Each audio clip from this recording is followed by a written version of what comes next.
হাজরে লা ইলাহা ইল্লাল্লাহু লা ইলাহা ইল্লাল্লাহ লা ইলাহা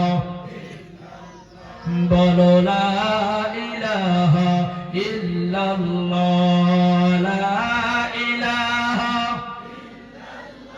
বলো লা ইলাহা ইল্লাল্লাহ লা ইলাহা বহু দূরে মদিনা কেমনে যাব জানি না বহু দূরে মদিনা কেমনে যাব জানি না মা বাবার খেদমত সারব না ভাই নামাজ রোজা সারব না লা ইলাহা হাজরে লা ইলাহা ইল্লাল্লাহু লা ইলাহা ইল্লাল্লাহ লা ইলাহা লা ইলাহা ইল্লাল্লাহু মুহাম্মাদুর রাসূলুল্লাহ সকলেই বলেন সাল্লাল্লাহু আলাইহি ওয়াসাল্লাম। ও বন্ধুগণ আমার, স্বামী স্ত্রী দুইজনই চাকরি করে, জোরে বলেন কি করে? কি করে? চাকরি করে। বিকাল বেলা স্কুল পড়াইয়া আমার বন্ধুগণ বাড়িতে চলে আসলো। স্ত্রী ভাত বানাইছে, রুটি বানাইছে, সবজি বানাইলো, খানা পিনা শেষ হইয়া গেল। রাত্রি বেলায় বন্ধুগণ ঘুমের ঘরে চলিয়া যাইব, স্ত্রী বিছানার মধ্যে শুইয়া পড়লো। তামাম মশা, গরমের দিন। স্ত্রী ডাক দিয়া বলে, স্বামী গো, মাথাটা কেমন জানি ব্যথা করে, আপনি দয়া করিয়া মশুরিটা টানাইয়া দেন। স্বামী ডাক দিয়া কয়, কি বললা? তোমার সাহস তো কম না, আমাকে তুমি হুকুম করো, এই সাহস তুমি পাইলা কই? আমি পোলাপানের সাথে চিল্লাচিল্লি করি, সারাদিন স্কুল পড়াই।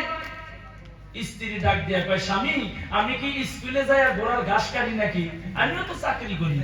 এক কথায় দুই কথায় দুইজনের সাথে তামাম ঝগড়া। হঠাৎ করে স্বামী ডাক দিয়া কয়, বিবি একটা বুদ্ধি বলে কি, দুইজনই লম্বা হয়ে ঘুমাই, যে আগে কথা বলবো সে তিমুসুরি কথা কয় না, কি করবো? থানাইব। কয় ভালো বুদ্ধি, এত বুদ্ধি নিয়ে থাকেন কি ভাই? দুইজনই লম্বা হয়ে ঘুমাইছে, কথা কয় না, কথা কইলে কি করা লাগবো? লম্বা হয়ে ঘুমাইছে, কথা বলে না। মশা কামড়াইয়া ম্যালেরিয়া টাইফয়েড বানাইছে, কিন্তু কথা কয় না। কথা বললেই কি করা লাগবো? এরা কথাও বলে না, মশুরিও টানায় না।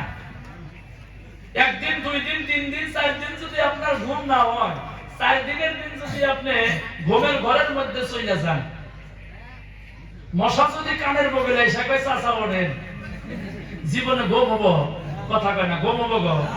এরা কথাও বলে না, মশুরিও। ঘরের পিছনে একটা চোর আছিল, মনে মনে কয় আজকে মাস্টারের বাড়িতে মজা কইরা চুরি করবো। 12টায় একটার সময় ঘরের ভিতরে ঢুকছে, দুইটা দেখে দুইজনই বড় বড় চোখ করে চাই। কথা কয় না, কথা কইলে কি করা লাগবো? ঘরের দরজাটাও খোলা, এখন তো কবো দরজা বন্ধ করো, কবো মশুরি টানাও, তাছাড়া দরজাও খোলা। ঘরের ভিতরে ঢুকে কয়, স্যার গডরেজের চাবি গো, কথা কয় না, খালি বড় বড় চোখ করে দেখে চলে করে কি। লক্ষ্য করে দেখে গডরেজের চাবি একটা সুকেস আছে, তার উপরে চাবিটা নিছে, নিয়ে গডরেজ খুলছে, ভালো ভালো কাপড় চোপড় হীরা মানিক মুক্তা একটা রুমালের মধ্যে বাঁধিছে, বাঁধে গাড়ির মধ্যে নিয়ে বাড়ির দিকে রওনা। যাওয়ার সময় দেখে গডরেজের এক বগলে এক সাইডে স্ত্রীর গলার একটা সোনার হার আছে। এবার জোরে কন্ত, চোর ওই সোনার হার নিয়ে যাইবো না থুইয়া যাইবো গো? কারণ তার কাছে তো বকপিট নাই, বসুনবাড়ি কর পাইছে, ধই দিয়েছে চুমু, খাইয়া দেখে চুনা ছিল, গলা পুইরা সর্বনাশ। যেই মাত্র সোনার চেনের মধ্যে হাত লাগাইছে, স্ত্রীর পায়ের রক্ত সিরিক দিয়া মাথায় উঠে গেছে। স্ত্রী ডাক দিয়া বলে, স্বামী জিদ করা লাগে না, জিদ করা হারাম। উলামায়ে কেরাম বলছে, আপনি কি শোনেন নাই? আমার গলার সোনার চেন নিয়ে যায়, আপনি তো কিছুই বলেন না। স্ত্রীর স্বামী ডাক দিয়া কয়, বিবি আগে মুসুরি টানান। এটা ছোটখাটো কথায় আমাদের ঝগড়া হয় না গো, কথা কয় না, হয় না, হয়। কিসের জন্য হয় জানেন? আমার মনের ধারণা, বাড়িতে যদি মা দিনদারি হতো, মা যদি পরহেজগারী হতো, আমার মনে হয় বাড়ির ফ্যামিলিটাই নামাজি হইতো। সমাজে যদি মা দিনদারি পরহেজগারী হয়, সমাজটাও সংস্কার থাকতো। অঞ্চলের মধ্যে যদি মা দিনদারি পরহেজগারী হয়, অঞ্চলটাও ভালো থাকতো। আমার বন্ধুগণ, কেউ খারাপ পাইবেন কি একটা কথা বললে? খারাপ পাইন না। হয়তো আগামী বছর দাওয়াত দিবেন না, না দিলেন তাই কি হবো, খারাপ জানি পান নাকি?